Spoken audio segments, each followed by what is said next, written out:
Welcome to the new book releases for the week of April 14th. This week's list has some exciting titles, and I hope that you find one that you want to pick up. I'm Morgan, and there will be timestamps for the different genres that we talk about. This week, we have to start with fantasy. And the first one up is a highly anticipated release that is The Ashfire King by Chelsea Abdullah. Neither here nor there, but long ago. This story follows three characters, two of them more so than the third one.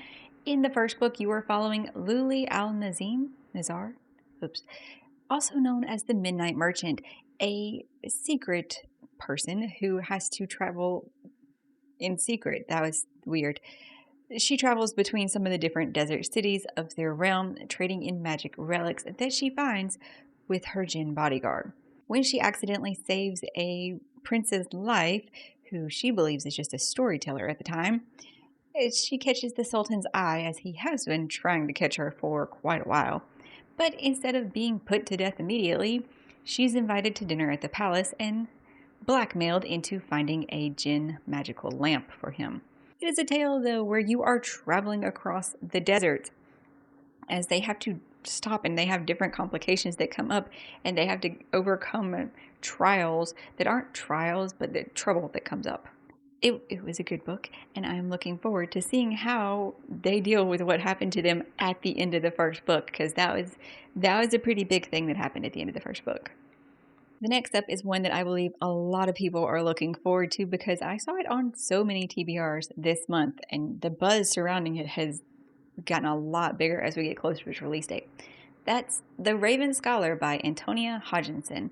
This is the first in the Eternal Path trilogy. Let us fly now to the Empire of Oberon, where after 24 years of peace, the reign of Bursun the Brusque has come to an end. In the dizzying heat of midsummer, 7 exceptional warriors, thinkers, and strategists compete to replace him.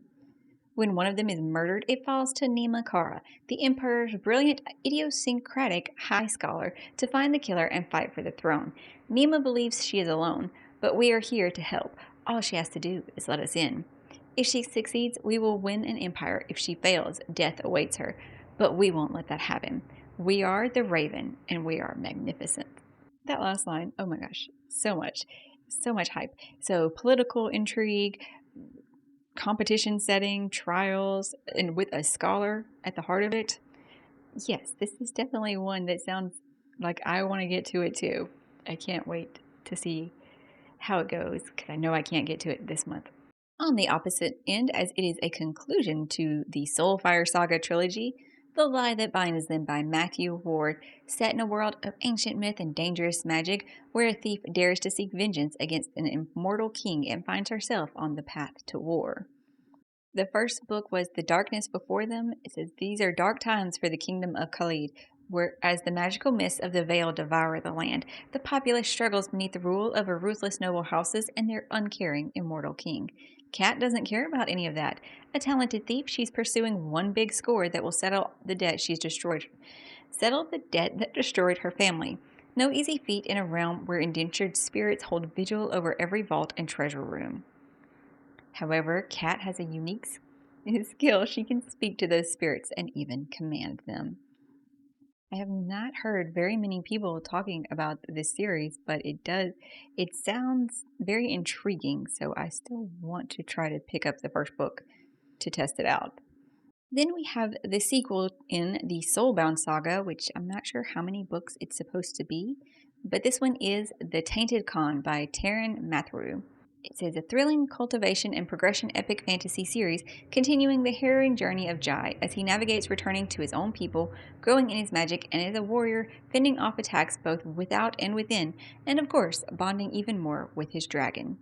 Only mild spoilers of the first book, but of course you knew he survived because there is a second book, and he's on the cover of both of them. This is a coming-of-age story.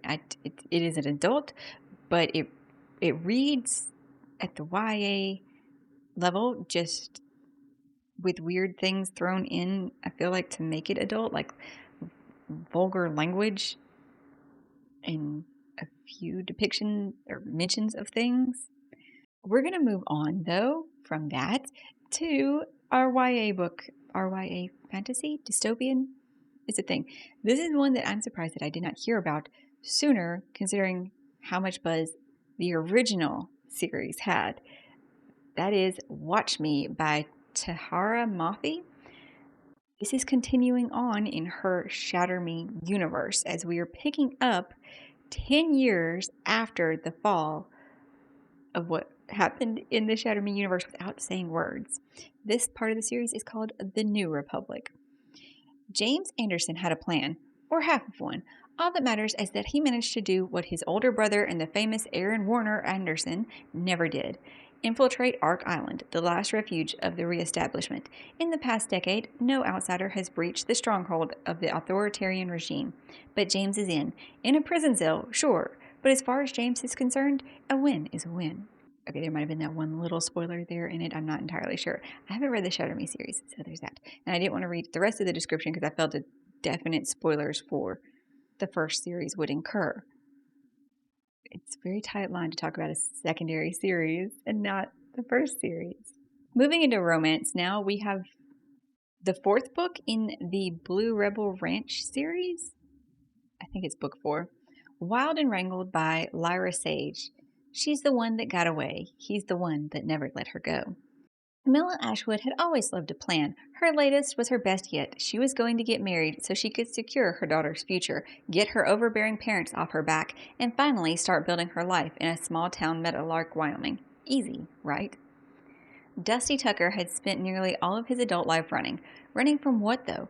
More like whom? Cam Ashwood. But ever since he returned home last year, the girl who was his first, well, everything, has become a woman seemingly determined to keep him at arm's length. And he was okay with that. At least, that's what he kept telling himself. She's getting married next week, after all. But of course, things will not work out that way. This is a series of interconnected, loosely connected couples, as most contemporary romance books are. They're kind of their own standalones, but in a inter-universe like Blue Rebel Ranch. That's the name of the ranch where I guess a lot of this is going to go down.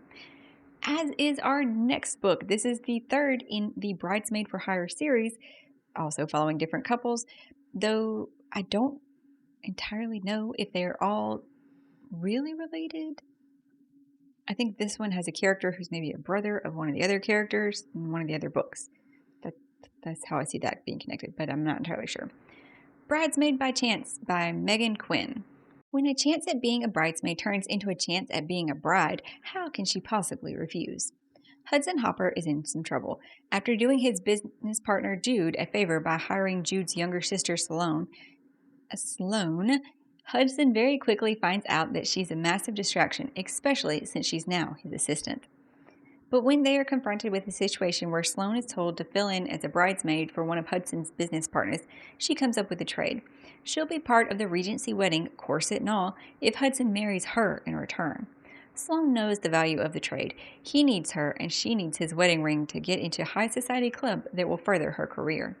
That's a big move to make for just a career boost. I get marriage of convenience is one of its tropes, but still. Ending the week on some mysteries. The first one up is actually a sequel book, The Perfect Divorce by Geneva Rose. The first one was called The Perfect Marriage, and this one is going to take place 11 years after. It says, from the first book, would you defend your husband if he was accused of killing his mistress? Sarah Morgan is a successful and powerful defense attorney in Washington, D.C. At 33 years old, she's named partner at her firm, and her life is going exactly how she planned. The same cannot be said for her husband, Adam. He's a struggling writer who has little success in his career. He begins to tire of his and Sarah's relationship as she is constantly working. Out in the secluded woods at Adam and Sarah's second home, Adam engages in a passionate affair. Then one morning, everything changes as Adam's arrested for her murder. She has been found stabbed to death in Adam and Sarah's second home. And in this one, as I said, it's taking place 11 years after. She's had a career change. She's remarried. Let's not spoil other parts of the story, though, shall we? So very intriguing, very intriguing. And I did hear that the first book, The Perfect Marriage, was very well received. Then we have one that's mystery, also historical fiction of sorts. Strangers in Time by David Baldacci. 14-year-old Charlie Matters is up to no good, but for a very good reason. Without parents, peerage, or merit, he steals what he needs, living day to day until he's old enough to enlist to fight the Germans. 15-year-old Molly Wakefield has just returned to a nearly unrecognizable London. One of the millions of children to have been evacuated to the countryside, Molly has been away from her home for nearly 5 years. Without guardians and stability, Charlie and Molly find an unexpected ally and protector in Ignatius Oliver, and solace at his bookshop, the Bookkeep. Mourning the recent loss of his wife, Ignatius forms a kinship with both children and each other as they rediscover the spirit of family each has lost. But each is, of course, keeping secrets and hiding things that might put the bookshop and each other in peril. Thus, the mystery aspect, and it's all taking place still during World War II. Those are all the books on my list for this week. If you know of any other ones coming out that I didn't mention, feel free to leave them in the comments down below. Maybe, though, you were able to find one that you want to pick up on this list. I really hope you can't hear my stomach. I gotta go get lunch now. Or I lost my train of thought too. Oh my goodness. I hope you're having a great day, finding something good to read, and I'll see you in the next one.